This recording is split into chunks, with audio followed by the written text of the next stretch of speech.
Good evening. I want to take a moment, just a brief moment this evening, to talk to you a little bit about my support for John Weisstadt. John and Mary were not just our next door neighbors. When I was a younger mother, raising 2 young boys and working full-time, and when my husband Craig, who's here tonight, as my boys are, and many other supporters, when Craig was coaching basketball at Georgetown and traveling the country and sometimes the world, I didn't have family nearby. John and Mary and Ben and Jack became our family. When I needed to work late at night or go in on the weekend to prepare for a trial, interview a witness or a victim, it was the Weisstadts who took care of our boys. In fact, their son Jack is my son Nico's confirmation sponsor. We spent holidays together, New Year's, birthdays, and to this day we celebrate Christmas Eve. So back in 2014, when John asked, and again last year, asked me if I would support him, I wasn't going to say to him, you know, I'll support you privately, but I can't do it publicly. I didn't want to do that. And as President Kennedy once said, and it's an important thing to remember, sometimes party loyalty asks too much. And my support for John was one of those times. I've been a Democrat since I was holding up signs for Hubert Humphrey on the south side of Chicago at the corner of 93rd and Kingston as the CTA buses chugged up the street towards the hospital. And for the past 7 years, I have led our office based on a set of values that any Democrat would support, infused with a sense of fair play, infused with respect for all, and an appreciation for the humanity that rests in every one of us, defendants and victims alike. It's because of my leadership that we have a robust drug court program. And does it do enough, Carissa? No, but we're working on extending the reach of that program.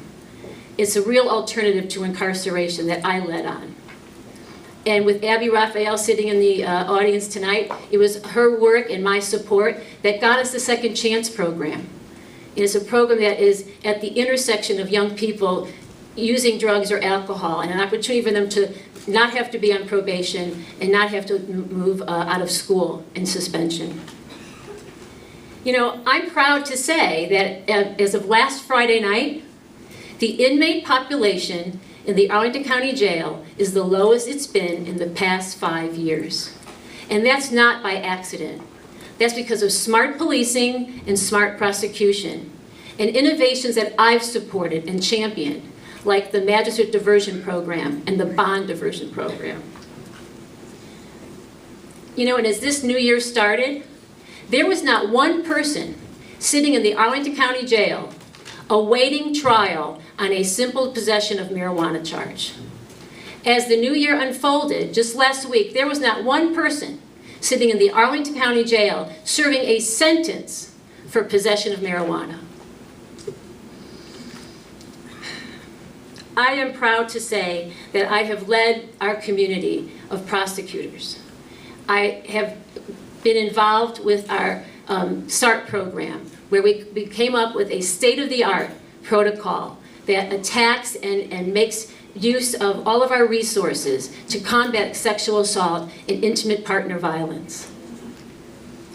Statewide, I led the creation of our Best Practices Committee, where prosecutors from around the nation, Virginia, come regularly together so that we can talk about innovations and protocols like combating wrongful convictions and expanding criminal discovery and things of this nature and so much more.